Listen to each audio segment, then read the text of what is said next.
अगर इस तरीके की कोई स्थिति आ जाती है कि हमारी गर्भवती महिला को हमने डिलीवरी के लिए लिया है और मरीज क्रिटिकल हो रही है, तो सबसे पहले माँ को रिवाइव करने की कोशिश की जाती है। सर देखिए, बच्चा तो दोबारा हो जाएगा। 4 इंजेक्शन लगना, इंजेक्शन लगती ही वो खत्म हो चुकी थी। वो उसी 4 इंजेक्शन उन्हें जहर फैला गया। वो 4 इंजेक्शन कौन से होते हैं? कौन से इंजेक्शन थे? 4 इंजेक्शन मेरे भी 3 ऑपरेशन हो चुके हैं।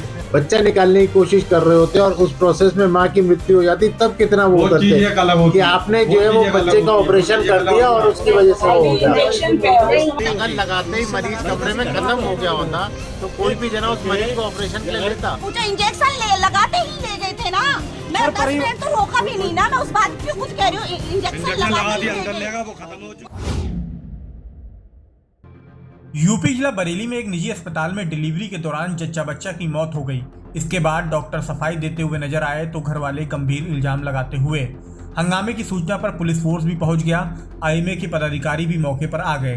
प्रसूता के परिजनों ने प्रशासन से निष्पक्ष जांच कराकर कार्रवाई की मांग की है।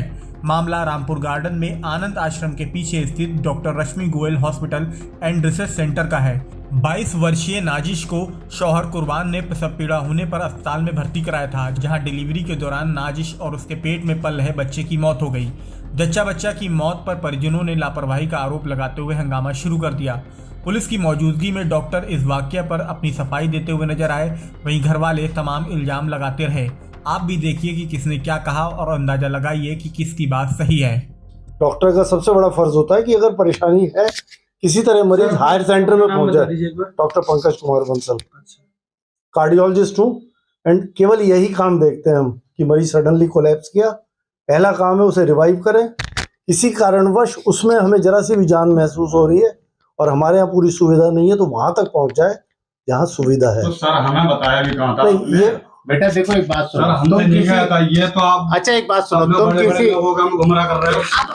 गरीबों की हाय होती है, जो सेवा होती है, आपने दो जान ली।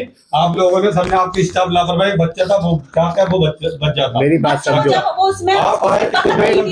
तुम्हें भरोसे पे यहाँ सामने हमने लिखा के बाहर खड़ा कर दिया, डाल दिया था।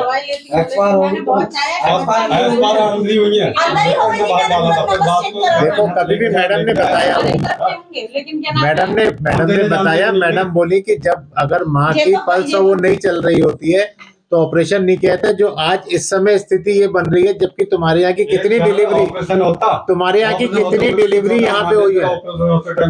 एक बात सुनो, तुम्हारे यहाँ की कितनी डिलीवरी यहाँ पे अच्छी हुई है, उसके बाद भी जब आज एक इमरजेंसी बनी तो तुमने सारा आरोप अस्पताल पे लगा दिया, जबकि तुम्हारे यहाँ की पुरानी डिलीवरी हुई है। ठीक, अगर मान लो कि जो है वो एक डेथ होने के बाद, या मान लीजिए क्रिटिकल मरीज को बच्चा निकालने की कोशिश कर रहे होते और उस प्रोसेस में माँ की मृत्यु हो जाती, तब कितना वो करते हैं कि आपने जो है वो बच्चे का ऑपरेशन कर दिया और उसकी वजह से वो हो जाता। आज आपने जान लेने का नहीं, पहले बेटे हमेशा मरीज को रिवाइव करने की, माँ को बचाने की कोशिश की जाती है। मैं भी एक गायनी हूँ, ठीक है। पहले क्रिटिकल कंडीशन, पहले माँ को बचाने की कोशिश की जाती है और मैं खुद गई हूँ और मैं यहाँ पर सन 2006 से हूँ। मैं डॉक्टर रेणुका अग्रवाल, मैं यहाँ पे गायनोकोलॉजिस्ट और ऑब्स्टेट्रिशियन हूँ और मैं यहाँ पे सन 2006 से काम कर रही हूँ।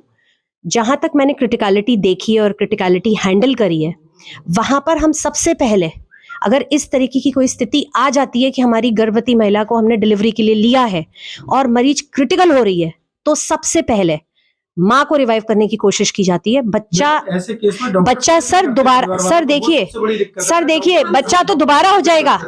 सर बच्चा तो दोबारा हो जाएगा। सुनिए सर, किस तरीके का आवेश चल रहा है, सुनिए सर, बच्चा तो फिर हो जाएगा।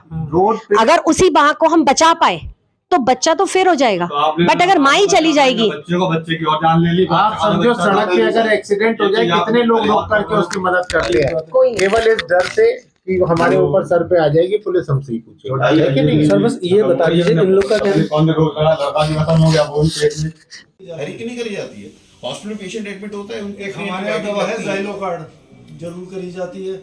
हमारे दवा है एमियोड्रोन, आज तक कहीं प्रिस्क्राइब नहीं है। उसके बावजूद अगर मरीज उससे कोई दिक्कत में आ जाए तो वो लापरवाही नहीं है। ठीक है।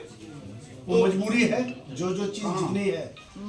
मुझे अंदर जाने नहीं दिया, जो रोता हुआ जब निकल के तो मुझसे बोली आप चली जाओ मेरे पेशेंट करने, तब मुझे जाने नहीं दिया। देखिए अलग अलग बहुत सारी परेशानियां अलग अलग हो सकती है। नहीं देखिए ऐसा है कि बहुत सारे अलग अलग चीज़ें होती हैं। कई बार अंडरलाइंग हार्ट डिजीज़ होती है, कई बार हार्ट फेलियर में भी मरीज जाता है, कई बार मिर्गी का दौरा भी पड़ता है, कई बार ब्रेन की नस भी फट सकती है, ब्रेन में क्लॉट भी चला जाता है। 4 इंजेक्शन लगना, इंजेक्शन लगती वो खत्म हो चुकी थी, वो उसी 4 इंजेक्शन उन्हें जहर फैला गया। वो 4 इंजेक्शन कौन से होते हैं? कौन से इंजेक्शन थे? 4 इंजेक्शन मेरे भी 3 ऑपरेशन हो चुके हैं। होती है तो लेडीज एक जरूर होती है, तो इन्होंने लेडीज को क्यों नहीं जाने दिया? जी बताओ।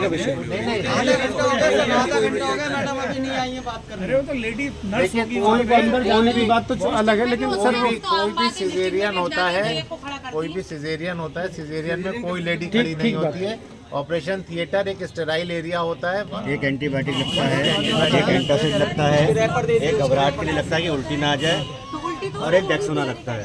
ये 4 इंजेक्शन मैं नाक कान गले वाला मेरे हर ऑपरेशन में 4 इंजेक्शन लगने ही लगते हैं। देखो ऐसा है, डेक्सोना कई बार किसी को थोड़ा सा एलर्जी करता है, पर लेकिन डेक्सोना एलर्जी में दिया जाता है और उसकी वजह से कई बार घबराहट होती है, लेकिन डेक्सोना से कभी ऐसी चीज नहीं होती। अगर लगाते ही मरीज कमरे में खत्म हो गया होता तो कोई भी जना उस मरीज को ऑपरेशन के लिए लेता। मुझसे पूछा, इंजेक्शन लगाते ही ले गए थे ना, मैं 10 मिनट तो रोका भी नहीं ना, मैं उस बात के लिए खुद कह रही हूँ इंजेक्शन लगा दिया, अंदर लेगा वो खत्म हो चुकी है।